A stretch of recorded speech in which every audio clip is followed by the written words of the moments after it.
আচ্ছা, আমি দুনিয়াতে আছি কেন? আমি দুনিয়াতে এসেছি কেন? এক সময় তো আমি ছিলাম না, আবার এক সময় আমি থাকবো না। কেউ এসে চিরস্থায়ী হতে পারে নাই, তো আমরাও পারবো না। তো আল্লাহ পাক আমাদেরকে সৃষ্টিটা করলেন কেন? আমার কাছে আমার রব কি চান? আমি যদি না থাকতাম তাহলে আমার পরিবার চলতো কিনা, আমার সমাজটা চলতো কিনা, আমার শিক্ষা ব্যবস্থাটা চলতো কিনা, আমার দেশটা চলতো কিনা, এই বিশ্বের ঘূর্ণন চলতো কিনা, আর্নিক গতি চলতো কিনা, থেমে যেত? উত্তর না।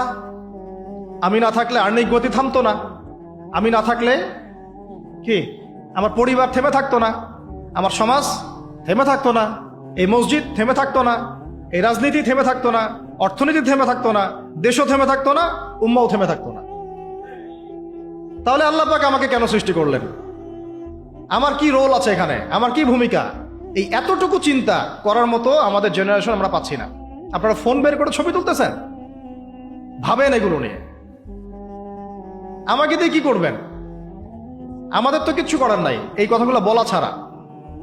এই কথাগুলো বলা বা সচেতনতা তৈরি করা ছাড়া আমাদের হাতে কিছুই করার নাই। Not at all, absolutely nothing. কিচ্ছু করার নাই। এইসব ফ্যান্টাসি দিয়ে লাভ নাই। আপনাদের মধ্য থেকে জেনারেশন তৈরি করতে, আলেম তৈরি করতে হবে। আপনাদের মধ্য থেকে কারি, হাফেজ, দাঈল আল্লাহ এবং উম্মার নেতৃত্ব প্রদানকারী জেনারেশন তৈরি করতে হবে।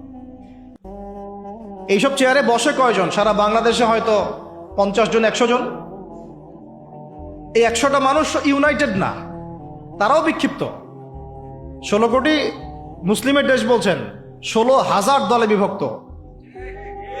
এর মধ্যে সবচেয়ে বিশুদ্ধ যেটাকে আমরা মনে করি, সেখানেও দেখবেন যে আরো 10টা 20টা দল হয়ে বসে আছে। এর বাইরে গিয়ে আবার যারা বলল না তারা বিশুদ্ধ নয়, আমরাই সবচেয়ে বিশুদ্ধ, ওদের মধ্যেও 10টা দল হয়ে গেল।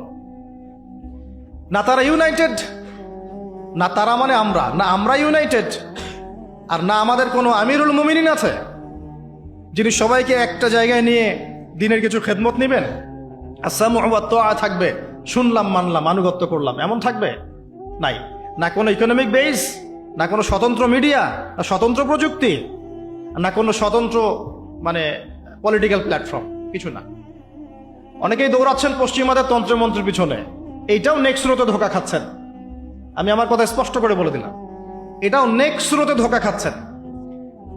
এটা তাদের জন্য শোভা পায় যারা ধর্ম এবং রাজনীতি আলাদা করে চিন্তা করেন, যে ওইটা একটা জিনিস, এটা একটা জিনিস, সে তার মতো রাজনীতি করছে। এটা তাদের জন্য শোভা পায়।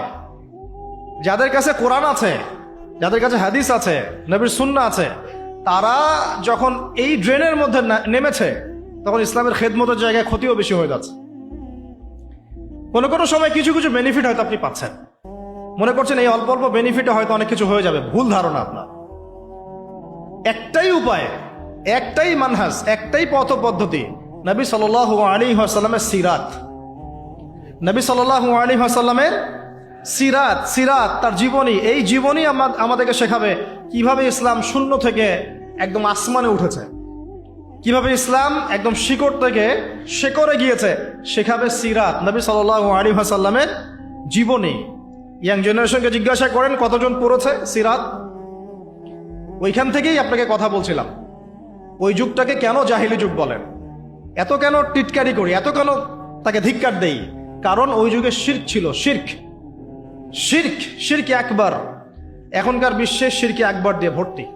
কোন কোন সেক্টরে বলছিলাম, এডুকেশনে আছে শিরক, ইকোনমিক্সেও শিরক আছে। এটা বোঝার জন্যে অনলাইনের ব্রাদার্স সিস্টার্সরা আপনাকে হেদায়েত দিতে পারবে না।